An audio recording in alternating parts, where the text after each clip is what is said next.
Background of what has happened in the past. In March, the president had an address of the members of parliament, but also last year he had that address. The constitution gives him the right to be able to do this in Article 101, where he comes time to time to address parliament, but also to give stock of where the country is. Since we're in the middle of the year and before we get into our budget, he comes around to be able to tell us what has happened in the country, what the expectations should be of the citizens in the next 6 months while we are at it. But June last year, he came out to talk about quite a number of issues that were there. He talked about PDM, he talked about Emyoga. He went ahead to tell us, about solar pumps that they would be purchased in this financial year, and about 150 of those would be purchased. He also went on to talk about 160,000 solar pumps that would be made in a privately owned company. But he also told us about coffee, went on to talk about the 7 million people that fall in this category where PDM was meant for them. He talked about the agriculture and the non-agriculture where Emyoga falls in there. He told us what happens in PDM, whose focus PDM is attaining to, and those are 10,000 circles, over 10,000 circles that he's talking about, and about 9,000 of them are already implemented and are in place to be able to have some of those things happening. But the question is, the 90%, how much impact have we had going on there? Even as we have had some of the people come to address some of the things that are going on there. We have Emyoga that is focusing on the non-agriculture, and it comes on to speak about some of the things that are there. The saloon people, the borders there, and we're wondering, what do you expect of the State of the Nation's address? And I'm being joined by a minister, the Minister of ICT and National Guidance, Dr. Chris Baryomunsi. Good afternoon, sir. Good afternoon, how are you? And good afternoon to Ugandans and all those viewing UBC. It's good to have you. Have you been able to rest ever since you came back from the retreat? Yes, we have rested but also continued working. It's a combination of both. We rested because we finished the retreat on Monday and it was a working day, so we continued. And Honorable Baryomunsi, what are your expectations today of the president, even as he comes to give his State of the Nation's address? As a Minister of ICT, as a minister who gives us guidance on national issues, what are your expectations? Well, first of all, it's important to know that this is a constitutional obligation, a constitutional command on the president, that every time a session of parliament is starting, he has to address parliament through what we call a State of the Nation address. And since this term began, he did it last year. Now we have spent 2 years, so this is the second one that he's going to make. And therefore, he will be giving us an accountability of what the government has been able to achieve in the last 1 year, but he's also at liberty to extend backwards because he's the NRM leader, he's our president, who has been in power for some time, and therefore he can stretch his address to even activities which were carried out a long time ago, since NRM came, up to where we are now. And some of the areas I expect him to address are things like the flagship programs which this government is implementing in this Sanja, this term, like the parish development model, like the Emyoga program and the other wealth creation efforts which government is spearheading to ensure that Ugandans get out of poverty. But also there have been issues of gun violence where a number of Ugandans have been killed. So issues of security, also building on what happened in Somalia. So I expect him also to comment on the issues of security and assure us as Ugandans that we remain secure despite some of these few challenges which occurred in the last few months. Then also, I expect him to comment on issues of corruption, fighting corruption, because it's one of the challenges we face as a government, as a country, that we continue to lose some of the resources available for the population through corruption and other leakages. So I also expect him to make a comment. And the other areas of service delivery, because the government has been focusing on provision of services. whether it is infrastructure like roads, electricity, safe water, services like health, services like education, and many other services. So the NRM has done very well in extending services to Ugandans. So I expect the president to comment on how far the government has gone in terms of extending service delivery to the rest of the country, and also emphasizing that even areas which have not yet been served, say with electricity, say with safe water, that the programs are on to reach all those underserved communities. And Honorable Minister, you spoke about the achievements, you spoke about security, all these issues you're talking about. But let's come to the parish development model that is the flagship. How has it performed, and how do you expect the president to give us that performance? And another thing I would like to ask you, the state of the economy. What is the state of the economy, and where do you put it now? Yes, when we began this term, we were recovering from COVID, and also we saw global inflation, including here in Uganda, where the prices were skyrocketing. Things like bread, like soap, like cooking oil, they were quite expensive, and there was discomfort in the general public regarding the prices of common items. But as all of us appreciate, inflation has been controlled and prices have stabilized, and we have kept afloat despite the projection which had been made thinking it would be worse. But the government has been able to control inflation and kept everything stable. So the economy is doing fairly well despite the post-COVID stress that all of us face. So you should be able to make a comment on that. And like we said, the preoccupation of government is see that yes, we deliver services, but the most importantly, we address the question of poverty, the question of subsistence livelihood.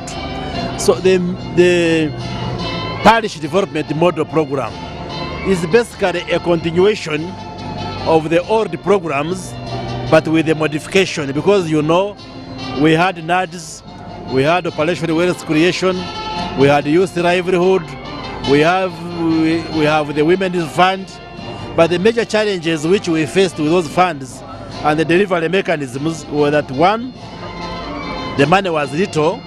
People were complaining that the money is little. Number two, the money was passing through many hands, from the center to the district to sub-counties, and sometimes by the time the money reached the grassroots beneficiaries, some of it would leak and get lost. Now, the difference with the PDM is that one, we have increased the money.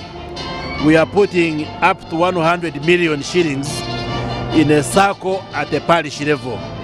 That's much higher than what we're sending down there. And we have guided that this money should be accessed in a ratio of 30% to the youth, 30% the women, 10% the elderly, 10% to persons with disability, and the men, the remaining men, get 20%. So that means more money is going to communities. The youth will get more money, the women will get more money, PWDs get more money, the older persons will get more money than how the arrangement was in the past. And also, they will be able to buy seedlings and planting materials on their own, different from OWC, where we would procure these items and send them when it is late or when they are of poor quality. Now, number two, the money now goes directly from the center to the parish. It doesn't pass through the CAO or the CDO or the bureaucratic layers at the district and sub-county, but the money goes directly to the account of a parish circle, and the signatories to this circle account are the chairperson, the treasurer, and the secretary of the parish circle. And these are ordinary Ugandans who are members of the circle, who have been elected by the members of the circle. So the government officials are not involved at all in the management of these funds. If there is any element of misusing the funds, it will be the ordinary people themselves. They will be to blame, because the cow and district officials and all of us political leaders, our duty is to have eyes on but hands off. We shall supervise, we shall oversee, but we shall not touch the money. The money is managed by the people themselves. And the success or the progress which the president will be reporting is that so far people have been mobilized, people have registered the circles, the accounts have been opened, the money has been sent, and the people have already begun accessing the money. And the guidance that we give is that once you borrow this money, you should invest it in an enterprise which is profitable. The money is not a casino like people think that maybe NRM has given you free money. No. Yes, government has brought the money, but the money is for those who are in subsistence livelihood to borrow, invest in enterprises which are profitable, and then return the money. So you are supposed to pay back so that others can also borrow this money. And the president has guided that for the Myoga, people will be requested to pay after 12 months. And within 24 months, you should have finished payment. For the PDM, because this is a fund which we expect people to invest in agriculture and maybe animal husbandry, areas like coffee growing, you require time for you to plant coffee and then harvest. So the president has guided that for those who will borrow money from the parish development circle, they should be able to pay back after 24 months, and in any case within 36 months. Okay. So after 2 years to 3 years, that's when they can pay either in one installment or in different installments. The progress for the president to report to Uganda is that the PDM, Myoga, and the other funds, there is progress because government has put the money as it pledged in the manifesto. Thank you very much, Honorable Minister, and I hope to see you after we finish the State of the Nation's address, in case the President gives directives on your marching orders and you to tell us on. Enjoy your afternoon, sir. Thank you very much.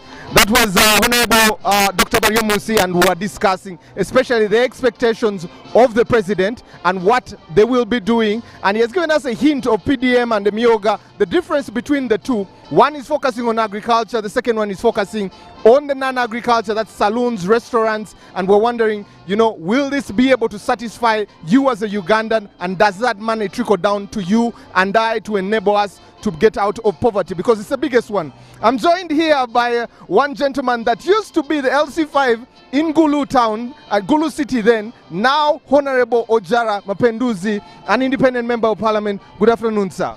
Good afternoon. It's good to have you. Good to have you too. You're very well?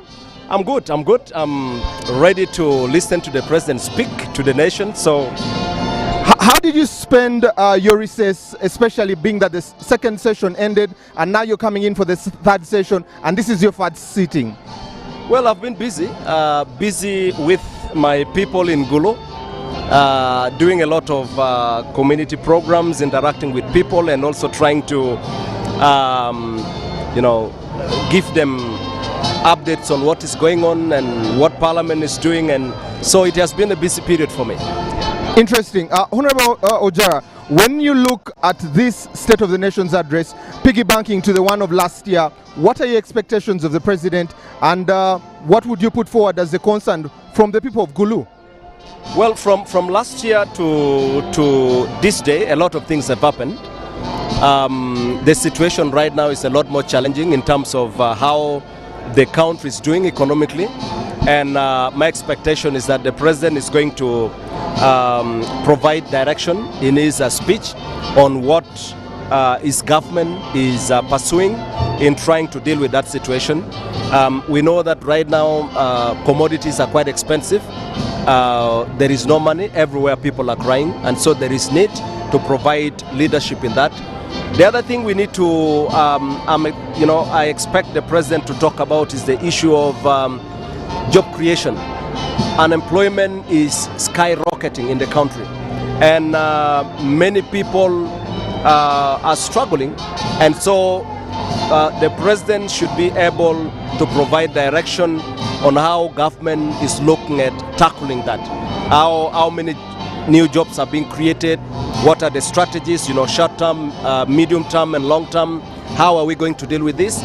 And then looking at the experiences we had during COVID, Uganda has been relying a lot on goods that are imported, from elsewhere. And during COVID, we had a real problem. And so the question is, how much have we done as a country to industrialize the country, to start producing our own, all right? How much effort are we putting in the process of industrialization? But also, what about in ensuring that our people are able to provide, to grow food and feed themselves? Last year, we had serious issues in Karamoja, where so many people in hundreds died of starvation. We wouldn't want to have a repeat of that.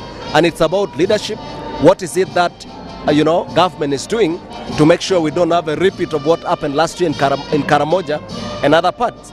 But we're also having serious, issues to do with climate change.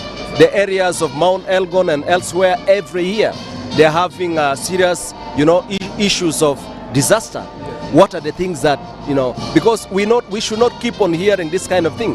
So there should be clear leadership given on how to tackle that long-term solution. But also we look at the question of,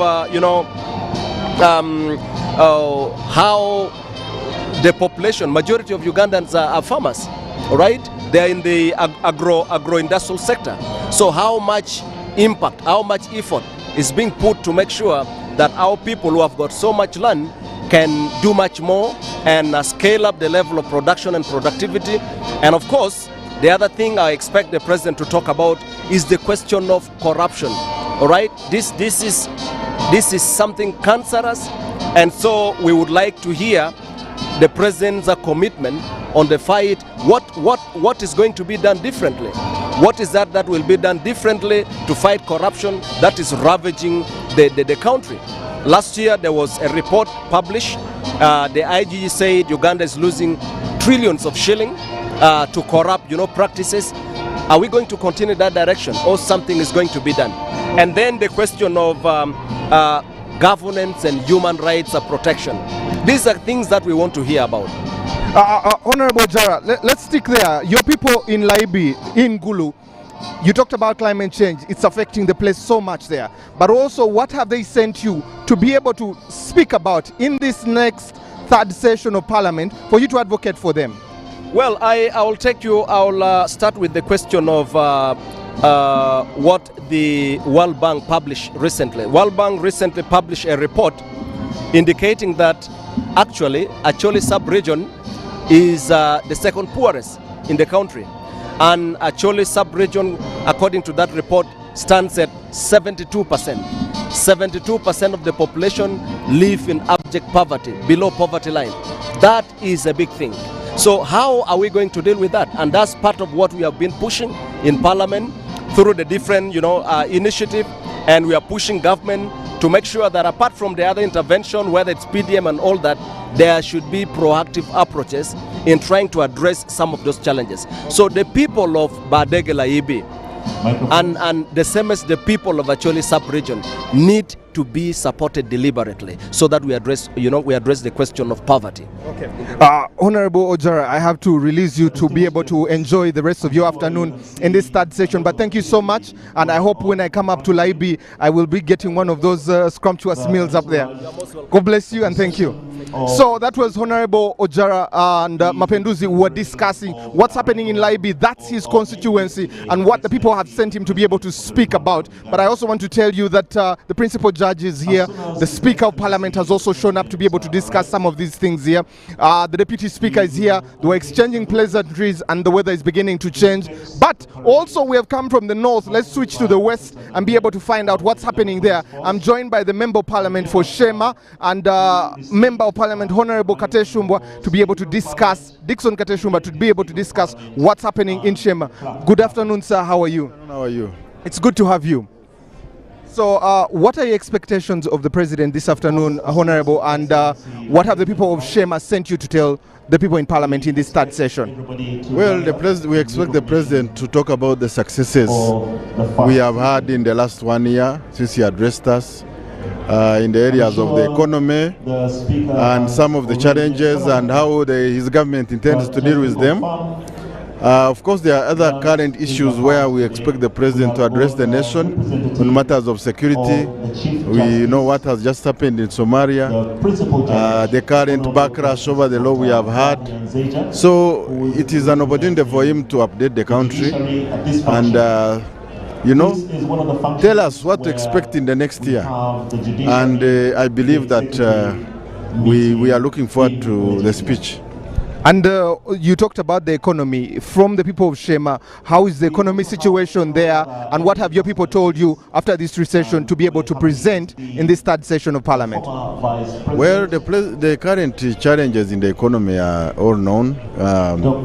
We are hoping that in the next 1 year, the focus of government should be on how do we get the PDM properly implemented, so that people get into the money economy and get money in their pockets.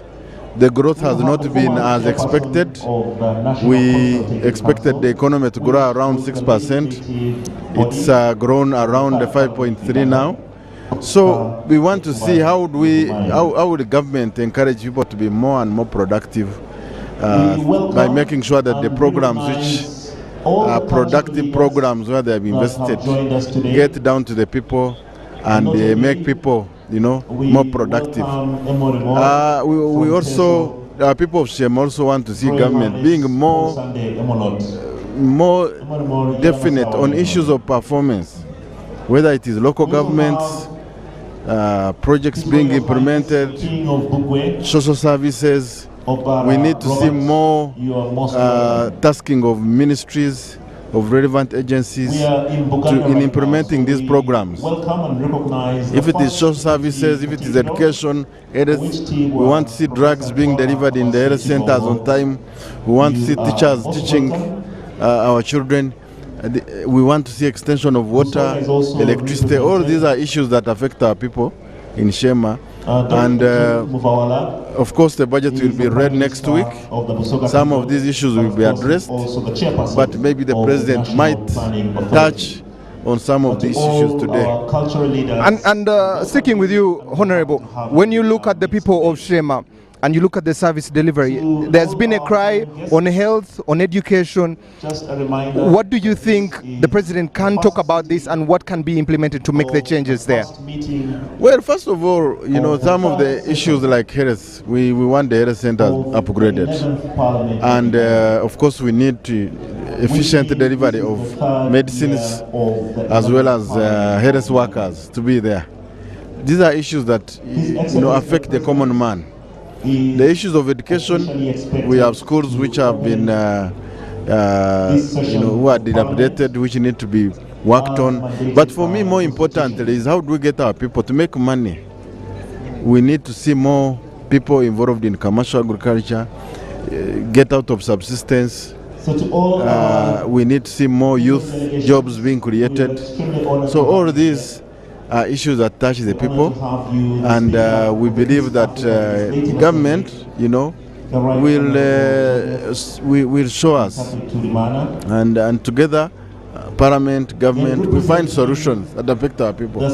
Thank you very much, Honorable Dixon. I appreciate your time. That was Honorable Dixon Kateshumba, and we're discussing everything Shema. Also his expectations. We have come from the north all the way to the west to discuss what is there. He has talked about Emyoga, PDM. We also want to talk about the 4-acre project that the president has talked about there. What does that mean? Coffee, fruits, all these things that need to be done. And not just having the gentleman here, I'm also now joined by Honorable Ruth Nankabirwa. She's been in government. She has done a lot for us as a country. Let's find out how she is. Good afternoon, Madam Ruth. Good afternoon to you. How are you? I'm great. How are you? I'm very well. I wanted to ask your expectations of the president today, and what is your heart, especially for Ugandans moving forward, what they should be hoping for him to say today? Well, of course, the president cannot miss talking about the security and stability of the country whenever he's addressing us, because that is the foundation of everything. It's the foundation of development. It's the foundation of infrastructure and all that. So we expect a brief from him regarding stability of the country. Secondly, my docket is very key in the economy of the country. When you're talking about the economy of the country, you'll be looking at our journey to fast oil. I expect the president to inform the country when we are expecting the first oil, of course by 2025, and also regarding power generation, transmission and distribution. He's been working a journey of industrialization, and industrialization needs electricity connection, not only mere electricity, but this electricity has to be affordable. He may mention about our efforts we've done in making sure that we lower the tariff, but also to assure the country that we are moving on as far as generation of electricity is concerned, because you can't distribute what you don't have. You have to generate this power and then you distribute.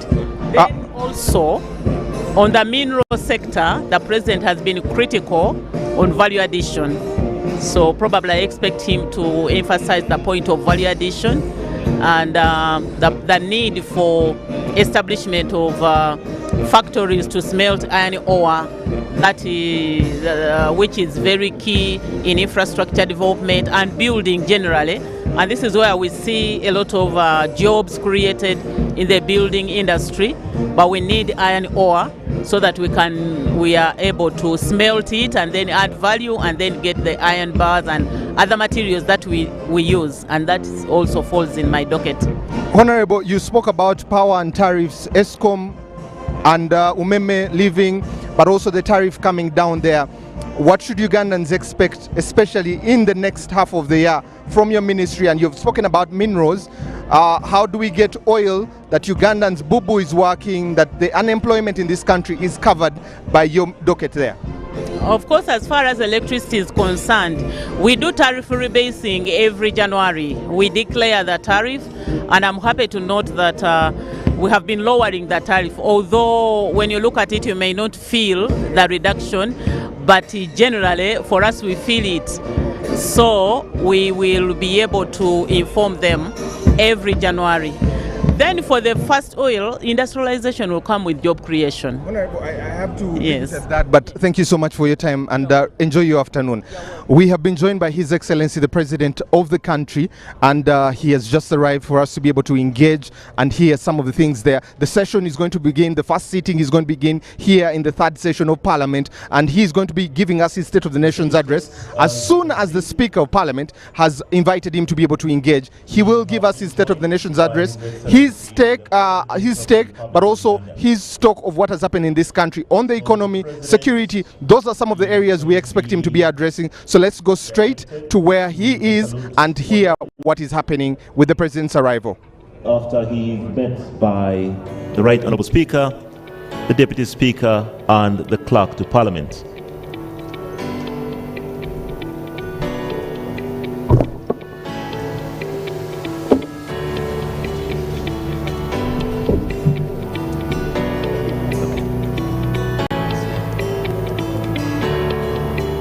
His Excellency is of course accompanied by the First Lady, Mama Janet Museveni.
have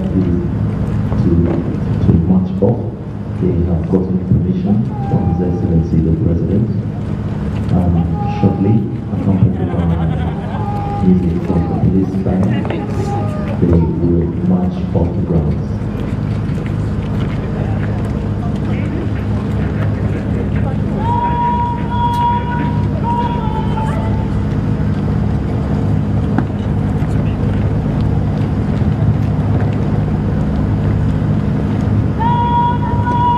Distinguished guests, you may take your seats.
is received by the Speaker and he signs in the visitor's book.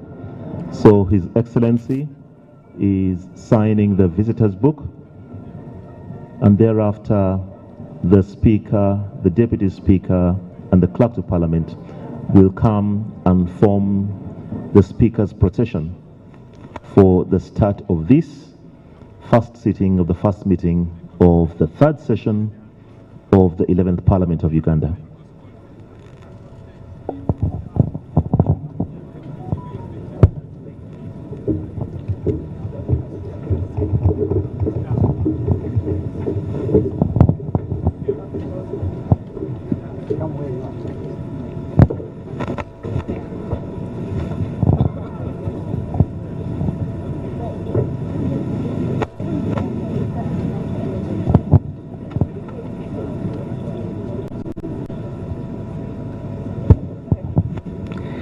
Honorable members, His Excellency the President of the Republic of Uganda and the Right Honorable Speaker.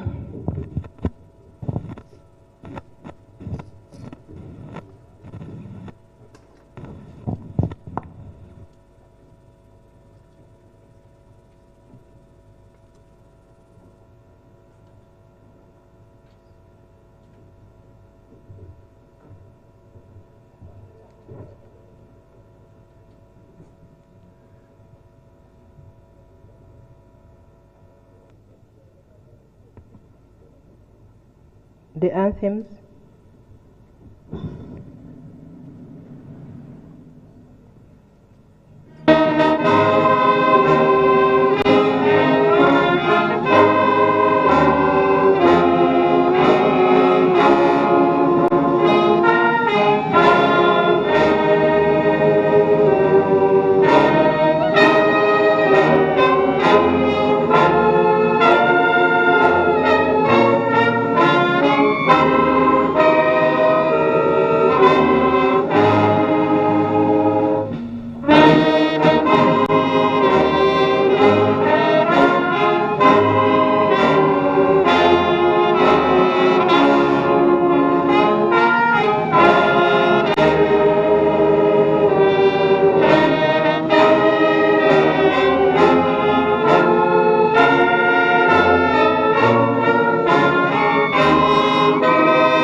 prayers.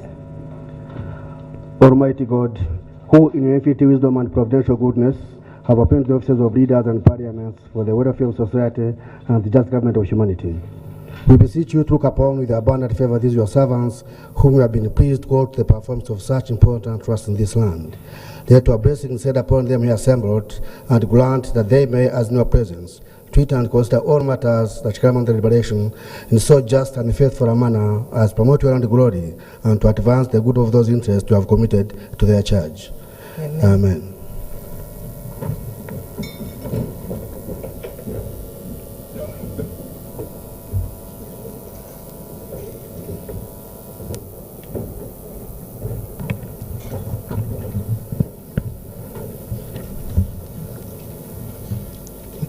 Proclamation by the Right Honourable Speaker of Parliament.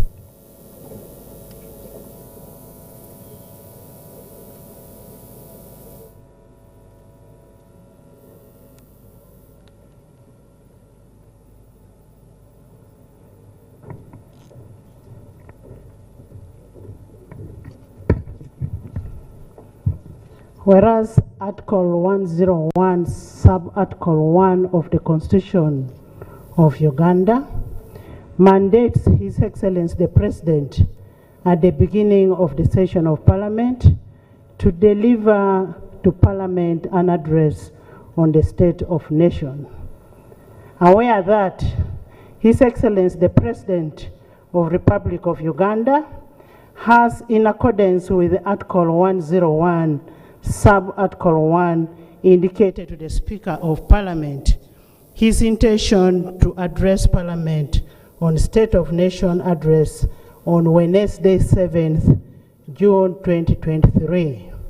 Now, therefore, in accordance with Rule 17(1) of the Rules of Procedure, I hereby proclaim that Parliament shall sit at Kololo Ceremonial Grounds on Wednesday, 7th June 2023 at 14 hours. To receive the address of His Excellency the President of Uganda and the State of Nation, and Kololo Ceremonial Grounds to be the precincts of Parliament for the above mentioned purpose, given under my hands and at Parliament House, Kampala on 7th day June 2023. By the Speaker of Parliament, Anita Annette Among.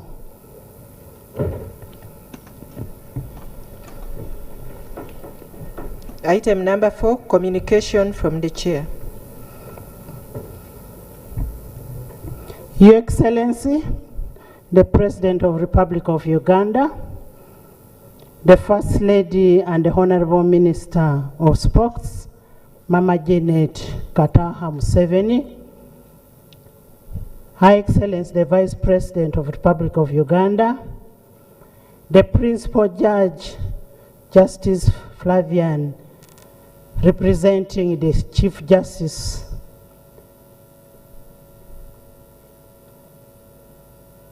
the Deputy Speaker of Parliament, Honorable